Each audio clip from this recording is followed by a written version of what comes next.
एक अजनबी जिसके जैसे यहाँ के जंगली जानवरों ने शायद ही पहले कभी देखा होगा।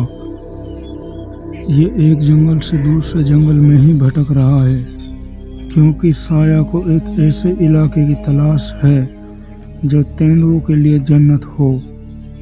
साया भटकते भटकते हुए हमारे देश में मौजूद कबीने के जंगलों में आ जाता है और उसे यहाँ एक किलू नाम की लेपर्ड भी पसंद आ जाती है।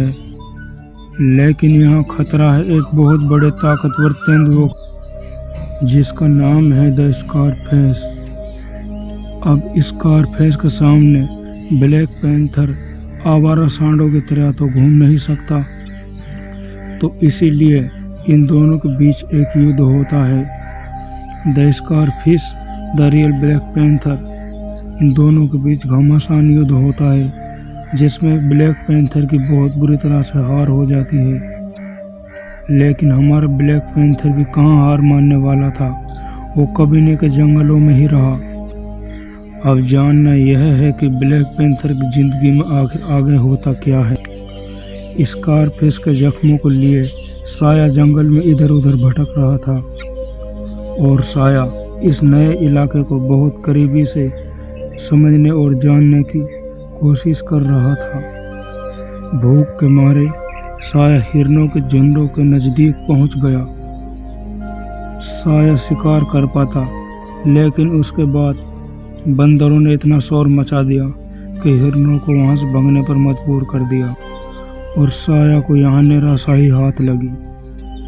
वहाँ के जानवरों ने साया जैसे जीव को पहली बार ही देखा था, लेकिन उन्हें इतना तो समझ आ रहा था क्योंकि यह है कोई बड़ा शिकारी जानवर।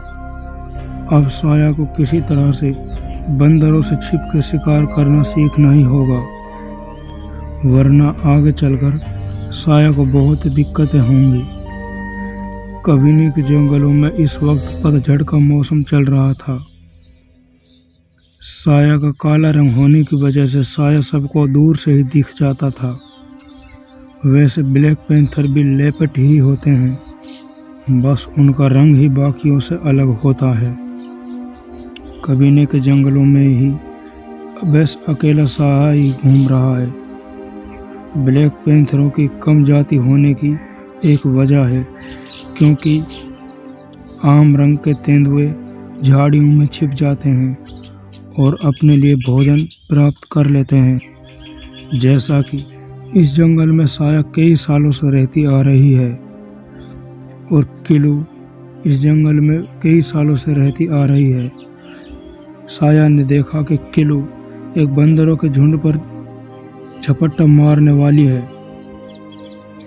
इसी बीच साया को उस लेपर्ड की हर एक्टिविटीज पसंद आ जाती है, यानी साया अब लेपर्ड को पसंद करने लगा है। पसंद क्यों ना है साया को, क्योंकि किलू ही इतनी खूबसूरत। साया का इस जंगल में एक अलग ही दबदबा था। साया ने छिपकर किलू का पीछा किया, लेकिन आगे जाकर साया के होश उड़ गए। साया जिसके चक्कर में पागल होया पड़ा था,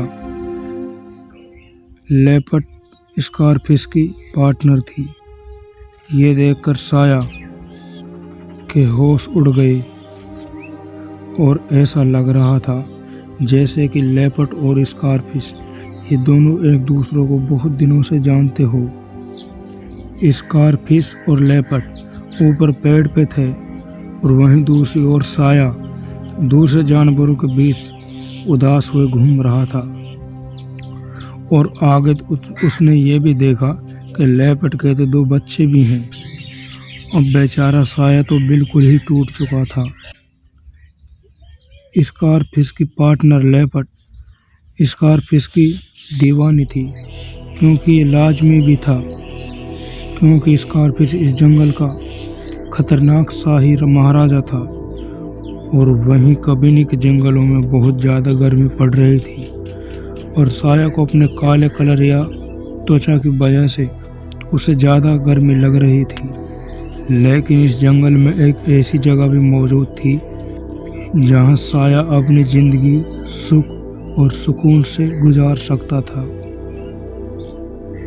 और वह जगह उसे मिल भी ही गई। लेकिन साया लेपर्ड की बातों को आज भी नहीं भुला पाया। अब धीरे धीरे साया यहाँ शिकार करना भी सीख चुका था और वह अपनी जिंदगी अब सुख से गुजारने लगा था।